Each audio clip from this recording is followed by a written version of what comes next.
Bismillahirrahmanirrahim. Assalamualaikum warahmatullahi wabarakatuh. Alhamdulillahirabbil alamin. Wassalatu wassalamu ala asyrofil anbiya'i wal mursalin. Sayyidina wa habibina wa syafiina Muhammad abdika wa rasulika an-nabiyil ummi wa ala alihi wa sahbihi ajma'in. Subhanaka la ilma lana illa ma 'allamtana innaka antal alimul hakim wa la hawla wa la quwwata illa billahil aliyyil azim. Rabbi shrah li sadri wa yassir li amri wa hlul 'uqdatam min lisani yafqahu qawli. Allahumma la sahla illa ma ja'altahu sahla wa anta taj'alul hazna idza syi'ta sahla. Amma ba'du. Syukur kepada Allah Subhanahu wa taala, pada hari ini kita diberi kesempatan untuk menikmati kehidupan seperti mana burung-burung yang sentiasa bebas berterbangan. Alhamdulillah. Umumnya kita hanya manusia, kadang-kadang Allah beri ujian satu persatu. Seperti sekarang Allah memberi kita ujian, yaitu wabak COVID-19 yang melanda hampir seluruh dunia, bukan sahaja bumi Malaysia, di Sabah maupun di Tawau, tetapi seluruh dunia, dan semua pun mendapat impaknya. Alhamdulillah. Semoga kita sentiasa dilindungi oleh Allah Subhanahu wa taala, dipelihara iman, sentiasa dalam keadaan menjaga sholat, menjaga amal-amal ibadah, dan memohon keampunan, rahmat, perlindungan daripada Allah Subhanahu wa taala. Baik, pada hari ini kita sedikit sebanyak belajar bersama-sama, sama-sama kita mengupas, bersama-sama kita mengenal hakikat-hakikat hijrah. Baik, alhamdulillah, seperti yang telah kita maklum, tinggal beberapa hari lagi, yaitu esok maka berlakulah peristiwa awal Muharram yang dikenali sebagai hijrah dalam kalender Islam, yang 1 Muharram. 1 Muharram ini yaitu seperti mana kita ketahui, pada zaman itu Rasulullah SAW berhijrah di tahun 622. Kalau saya tak silap, di tahun 622 hijrah Rasulullah daripada Mekah ke Madinah. Baik, seperti yang telah kita maklum, hijrah itu berpindahnya Rasulullah daripada bumi Mekah ke Madinah Munawwarah. Dalam peristiwa itu yang seperti kita maklum, hijrah itu umat Islam telah ditindas, umat Islam telah dizolimi, umat Islam telah diboikot. Segala jenis perusahaan, segala jenis kemewahan yang mereka nikmati semasa di Mekah, mereka tertindas.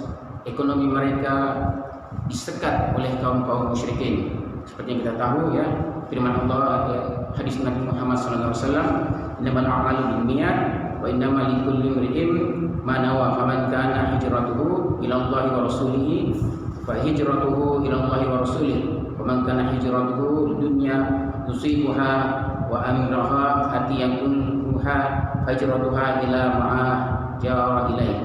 Seperti mana kita ketahui, tiap-tiap amal itu harus disertai dengan niat.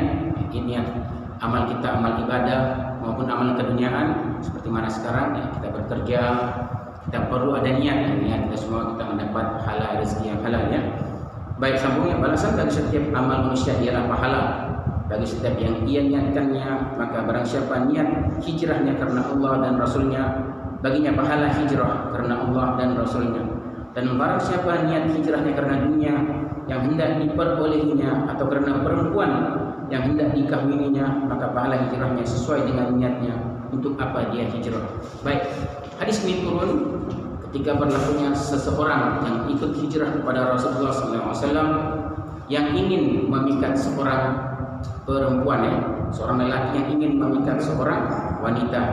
Pada masa itu niat dia hijrah bukan karena atas perintah Allah dan Rasul, bukan niat karena atas perintah yang disediakan oleh Allah Subhanahu wa taala, tetapi niat dia karena seorang wanita. Maka turunlah hadis ini menceritakan tentang niat kita dalam beramal masing-masing. Baik, dalam kita berhijrah, kunci kepada hijrah itu adalah hati.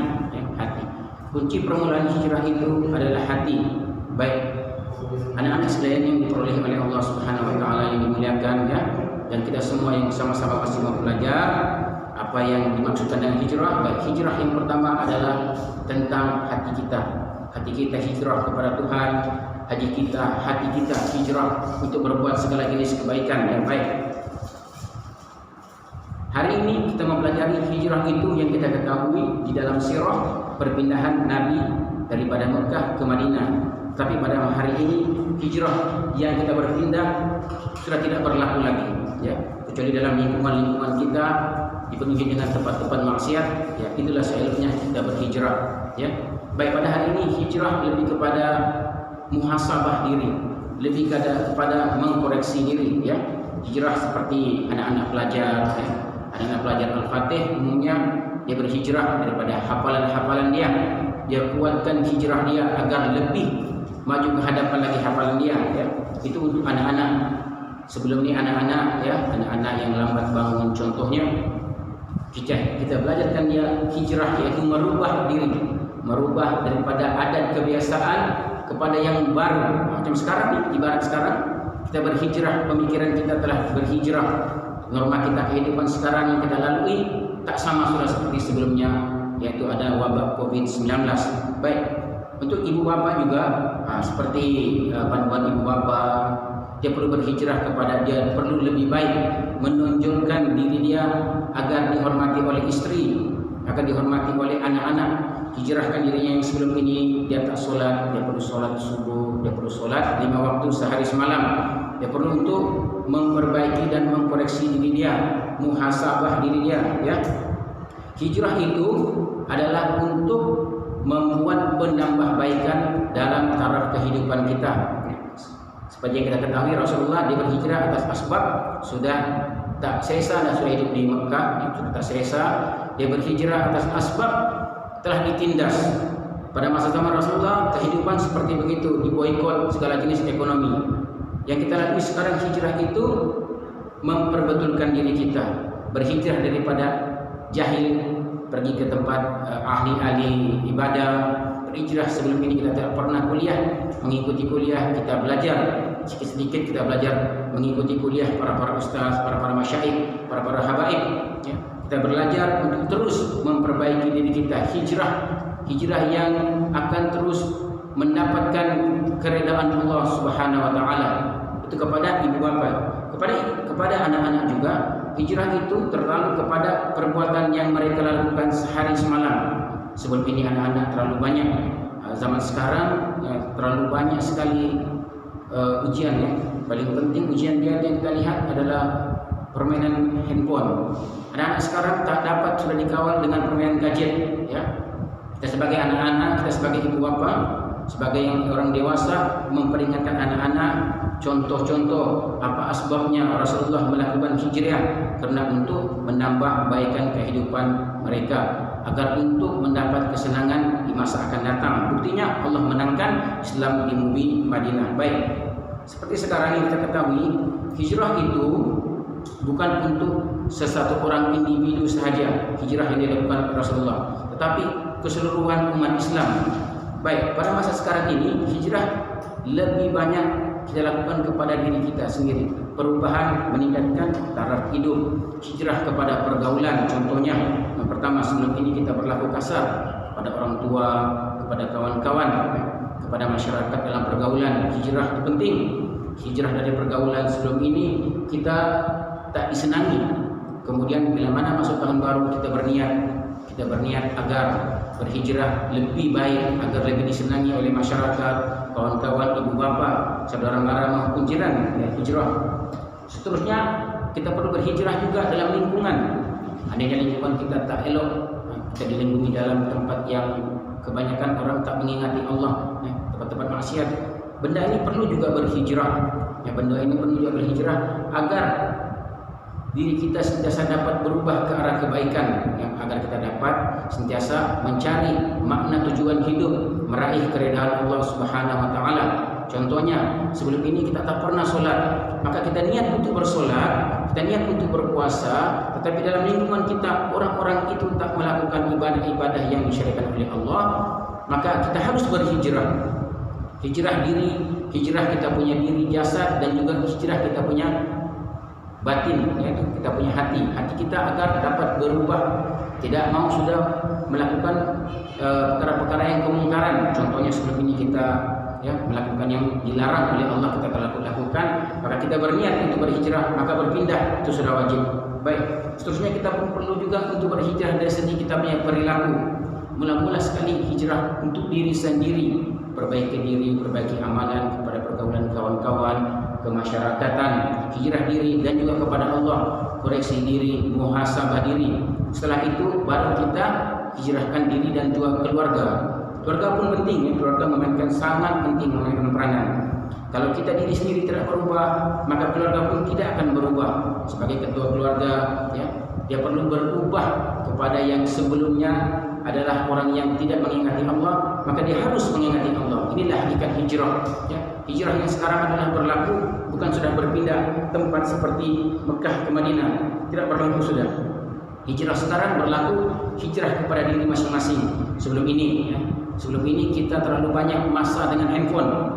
Hijrah juga itu perubahan, merawat perubahan untuk situasi yang berlaku. Sebelum ini kita punya masa dengan handphone 20 jam.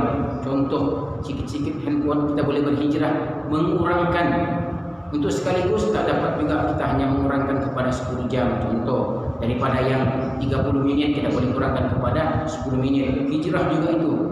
Hijrah untuk menambahkan diri, koreksikan diri agar lebih memanfaatkan masa yang Allah berikan. Karena masa itu Allah sendiri berfirman dalam Al-Quran surah Al-As, innal insana lafi khusr, kita sentiasa dalam keadaan kerugian, illal ladzina amanu wa amilus sholihat, kecuali orang-orang yang beriman dan pesan memesan. Karena Allah besok Allah pada hari akhirat kelak Allah akan tanya masa yang diperuntukkan kepada kita. Masa itu seperti kita terlalu banyak masa berpoya-poya, terlalu banyak masa yang lalai kepada Allah Subhanahu wa taala. Maka hijrah yang kita lakukan adalah merubah masa yang sia-sia kepada masa yang lebih berkualiti dengan amal-amal ibadah, seperti kita banyak mempelajari, yang belajar sedikit-sedikit, contoh seperti belajar hukum tajwid, belajar fardu ain, belajar fardu kifayah yang sebelum ini kita tak tahu tentang benda itu, maka kita berhijrahkan diri kita. Hakikat hijrah itu terletak pada hati kita yang ingin berubah sebelum daripada zaman kejahilan kepada zaman yang lebih Allah cintai, yaitu zaman kebaikan, agar diri kita sentiasa dalam keadaan diridai oleh Allah Subhanahu wa taala. Baik, dalam kita berhijrah tak boleh juga kita berhijrah untuk diri sendiri, maka kita harus juga dalam kehidupan bermasyarakat. Contoh, kita berhijrah untuk jiran-jiran kita. Kita lihat kita punya jiran-jiran sebelum ini kita tak pernah tolong kawan kita tak pernah tolong jiran-jiran kita. Maka kita berhijrah, kita katakan pada diri kita sendiri, kita berhijrah untuk kebaikan kita punya jiran-jiran tetangga. Maka itu pun hijrah juga daripada alam yang kita tidak pernah tolong orang. Maka kita hijrahkan diri kita. Kita paksa. Di awal penghijrahan itu memang perlukan paksaan. Rasulullah sendiri sayangkan sangat kota Mekah, tetapi terpaksa atas perintah Allah, paksakan diri terus ke Madinah karena itu adalah perintah Allah. Perlu dipaksa. Para sahabat pada zaman itu pun terpaksa meninggalkan anak dan istri karena berhijrah ke kota yang mereka tak pernah pun sampai, yaitu Madinah. Sama juga dengan kita. Sebelum ini kita tak pernah solat, kita hijrahkan diri kita tak pernah solat sunat, maka kita hijrahkan diri kita tukar diri kita daripada norma biasa kepada yang lebih baik. Kita solat sunat, sebelumnya tak pernah solat sunat qabliyah, tak pernah solat sunat ba'diyah, maka kita koreksikan diri kita lebih baik dan juga lebih elok agar kita sentiasa dalam keadaan mendapat maghfirah Allah Subhanahu wa taala, mendapat rahmat, mendapat ampunan. Inilah tujuan pokok pangkal ibadah hijrah sekarang yang kita lalui, yaitu agar kita sentiasa tujuannya satu, dapat keredaan Allah Subhanahu wa taala. Bila mana Allah sudah reda sama kita, maka alhamdulillah kehidupan kita, kualiti hidup kita akan sentiasa dalam keadaan mudah, tenang, tak seperti yang sebelum kita berhijrah. Perbezaan-perbezaan ini terlalu banyak kepada orang-orang mu'allaf. Mereka bercerita, kita boleh lihat kisah-kisah orang mu'allaf, contoh seperti Ustaz Ebed Liu, kita boleh lihat sebelum penghijrahan itu dia hidup dalam keadaan yang sangat-sangat tak ada ketenangan hidup, tak ada ketentuan arah. bila mana sudah berhijrah masuk pindah ke agama Islam, alhamdulillah Allah tunjukkan seperti mana yang ditunjukkan oleh para sahabat.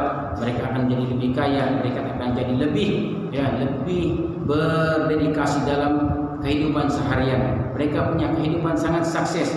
Inilah pokok pangkal ibadah, yaitu hijrah hati. Perlu disedari dengan kita punya jasad, perlu juga ikuti dengan jasad kita. Itulah hijrah yang kita inginkan kepada Allah Subhanahu wa taala, agar kita punya ibadah